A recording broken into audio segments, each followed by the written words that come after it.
வணக்கம் மக்களே. அம்மா வந்து இன்றைக்கி சமையல் ஆரம்பிச்சிட்டேன். இப்போ சமைக்க போகிறேன். முதல்ல வந்து காய்கறிலாம் கட் பண்ணி எடுத்துக்கிறலாம். கட் பண்ணி எடுத்துகிட்டு சமைக்க ஆரம்பிச்சிடலாம். இன்றைக்கி அம்மாவாக வீடியோ எடுத்துக்கிறேன். அதனால் சூப்பராக பாருங்கள். அம்மா கஷ்டப்பட்டு எடுக்கிறவங்களுக்காக. இதுக்கு முன்னாடி நம்ம செல்லப்பிள்ளை செல்வி சேனலை சப்ஸ்கிரைப் பண்ணிக்கிறோங்க. அதுக்கு ஒரு நல்ல லைக் போட்டுட்டு வீடியோ பாருங்கள். இப்போ நம்ம சமைச்சிடலாம். மீன் குழம்பு. என்ன மீன் குழம்பு வைக்க போகிறேன்னா, இப்போது இதான் மீன். காரப்படி மீன் வாங்கியிருந்தோம். இதில் பெருசாக இருக்கும் இல்லையா, அன்றைக்கி வாங்கியிருந்தோம்ல, அதுதான் இது. இன்றைக்கி இதை குழம்பு வச்சிடலாம். நல்லா மருத்துவ முறையில் குழம்பு வச்சுக்கலாம். இதை பூண்டு, சின்ன வெங்காயம் எல்லாம் போட்டு மிளகுலாம் நிறையா இடித்து போட்டு அந்த குழம்பு வச்சிடலாம். எப்படி செய்யலான்னு இப்போ பார்த்துடலாம். வீடியோவில் போய்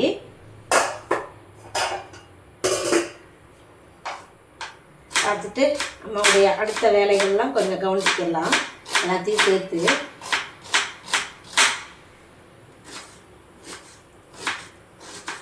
இது வெங்காயத்தை அரிஞ்சு எடுத்துட்டு தாளிப்புக்கு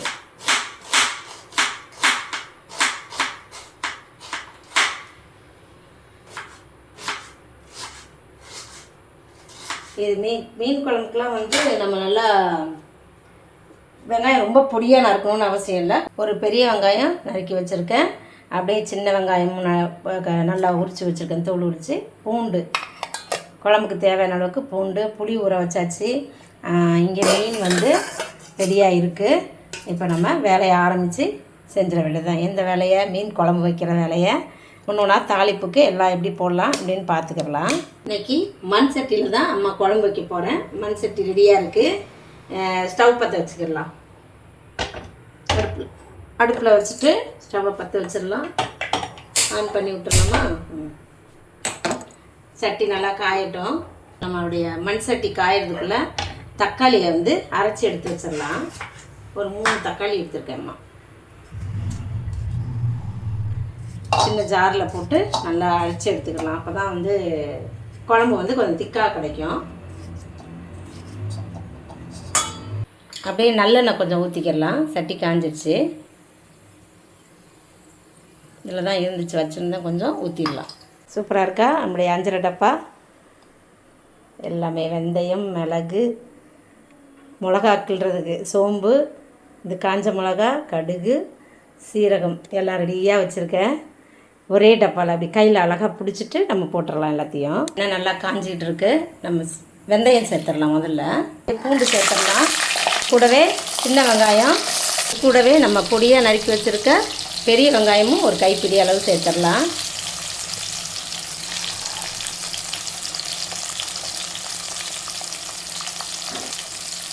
இப்போ எல்லாத்தையும் நல்லா பச்சை வாசம் போகிற அளவுக்கு நம்ம வதக்கிடலாம். நல்லா பூண்டெல்லாம் நிறைய போட்டு மீன் குழம்பு வச்சு சாப்பிட்டா அவ்வளோ ஒரு அட்டகாசமாக இருக்கும். சாப்பிட்றதுக்கு உடம்புக்கும் ரொம்ப ஹெல்த்தியாக இருக்கும்.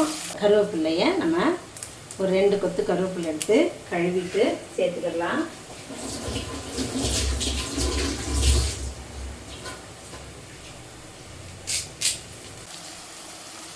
இப்போ நல்லா வாசமாக இதை நல்லா வதக்கி விடலாம். எல்லாம் நல்லா வதங்கிடுச்சு. இப்போது நம்ம அரைச்சி வச்சுருக்கிற தக்காளியை ஊற்றிடலாம். தக்காளி விழுத இதெல்லாம் சேர்ந்து நல்லா எண்ணெயில் வதங்கட்டும்.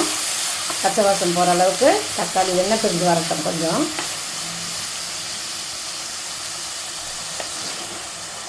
மண் சட்டியில் செய்கிறதுக்கு அவ்வளோ ஒரு ஆர்வமாக ஆசையாக இருந்துச்சு இன்றைக்கி. அதான் சரி இன்றைக்கி இதில் செஞ்சிடலான்ட்டு எடுத்துகிட்டு வந்துட்டேன். வெங்காயம் தக்காளிலாம் நல்லா வதங்கிடுச்சு. இப்போ நம்ம மசாலா சேர்த்துடலாம். மிளகாத்தூள் வந்து நல்லா கலந்து அரைச்ச மிளகாத்தூள் 2 ஸ்பூன் இருக்குது. தனி மிளகாத்தூள் ஒரு 1.5 ஸ்பூனு. மஞ்சள் தூள் ஒரு 1/4 டீஸ்பூனு. இப்போ எல்லாத்தையும் சேர்த்து நம்ம நல்லா வதக்கி எடுத்துக்கிடலாம். எண்ணெய் பிரியட்டும்.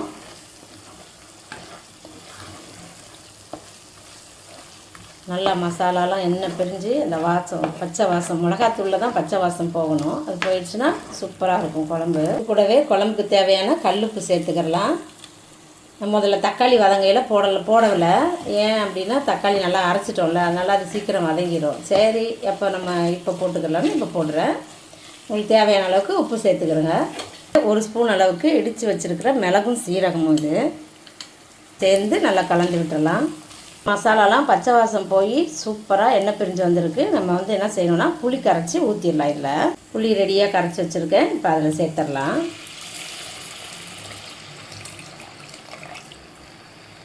3 மிளகா சேர்த்து மூடி போட்டு கொதிக்க விட்டுறலாம் குழம்ப. அவ்வளோதான், கொதிக்கட்டும். அப்புறம் மீன் போடலாம்.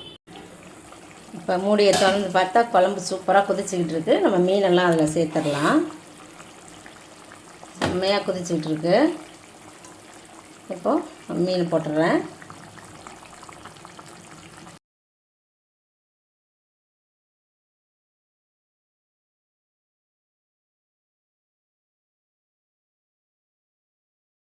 நம்ம காரா பொடி மீன் குழம்பு சூப்பராக கொதித்து ரெடி ஆகிடுச்சு. அதுக்கப்புறம் அப்படியே கொத்தமல்லி கொஞ்சம் போட்டுட்டு மீன் குழம்பு எப்படி மீன் வெந்திருக்குன்னு பார்த்துடலாம். கரண்டியில் எடுத்து பார்த்துடலாமா? அப்படியே மண் சட்டியில் வர்ற வாசம் இருக்கு, அது வேறு மாதிரி இருக்குப்பா. நல்லா வெந்துருச்சு மீன்லாம். பூண்டு வெங்காயம், சின்ன வெங்காயம் மண்டை அது. அதே பூண்டு வெங்காயம்லாம் ஓரமாக இருக்குது. சரி, இதை அப்படியே மூடி வச்சிடலாம். அடுத்தது அதே மீனில் ஒரு 4 மீன் எடுத்து வறுத்து பார்ப்போன்னு எடுத்து மசாலா போட்டு வச்சுருக்கேன். அதை அப்படியே மூடி வச்சிடலாம். மசாலா போட்டேன் நான். அம்மா வறுக்கும்போது பார்க்கலாமா? அடுத்ததாக அம்மா வந்து காய் பொரியல் பண்ணுறதுக்காக காய் வெட்டுறதுக்கு வந்திருக்கேன். காய் எல்லா காயும் இருக்குது. வெண்டைக்காய் பச்சடி பண்ணிவிட்டு நம்ம வந்து கொத்தவரங்காவை பொரியல் பண்ணலாம். அப்புறம் எப்படி பச்சடி பண்ணலாம் அதையும் பார்த்துடலாம். இப்போ கட் பண்ணி எடுத்துகிட்டு போயிடலாம் எல்லாத்தையும். இது நல்லா கட் பண்ணிவிட்டு ஒரு அவியல் போட்டுடணும். ஒரு அவியல் போட்டோம்னா அதில் இருக்கிற கேஸ்ட்ரிக்லாம் கொஞ்சம் குறைஞ்சி போயிடும். கேஸ் ஏறாது நமக்கு சாப்பிடுறது. இது கேஸ் இது கொடுக்குறதுன்னு சொல்லியிருக்காங்க. அதனால தான் சரி அப்படி பண்ணிவிட்டு நம்ம சாப்பிட்லான்னா. மற்ற இதெல்லாம் நிறைய ஹெல்த்து இதெல்லாம் நிறையா இருக்குது. இதில் வந்து மற்ற ஹெல்த் பெனிஃபிட்லாம் நிறையா இருக்குது.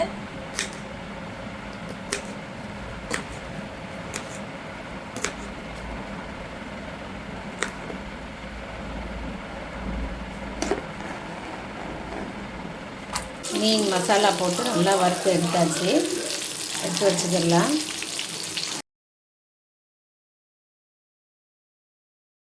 சோறு போட்டுடலாம். சுட சுட இருக்குத்தியா சோறு. இது மருத்துவ குணம் இருக்கிற காராப்பொடி மீன். மருந்து குழம்பு மாதிரியே வச்சுருக்கேன் அம்மா. நல்லா பூண்டு சின்ன வெங்காயம் எல்லாம் போட்டு இருக்கும். செம்மையா பிறந்தப்ப அம்மா இந்த குழம்பு தான் அடிக்கடி செய்வாங்க.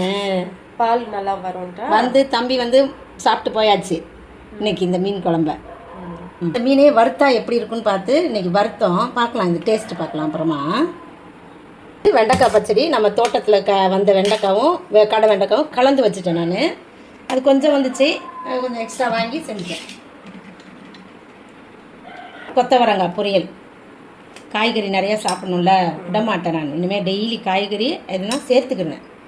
அப்புறம் மாம்பழம் இருக்குது, அப்புறம் வச்சுக்கிடலாம். பிளேட்டில் வச்சு சாப்பிட்டுக்கிடலாம். இதான் நம்மளுடைய சமையல் இன்றைக்கி. உங்கள் வீட்டிலலாம் என்ன சமையல்னு கமெண்ட்டில் சொல்லுங்கள். நம்ம அடுத்த வீடியோவில் பார்க்கலாம். இப்போ சாப்பிட்றோம் நாங்கள். ஓகே, பாய்.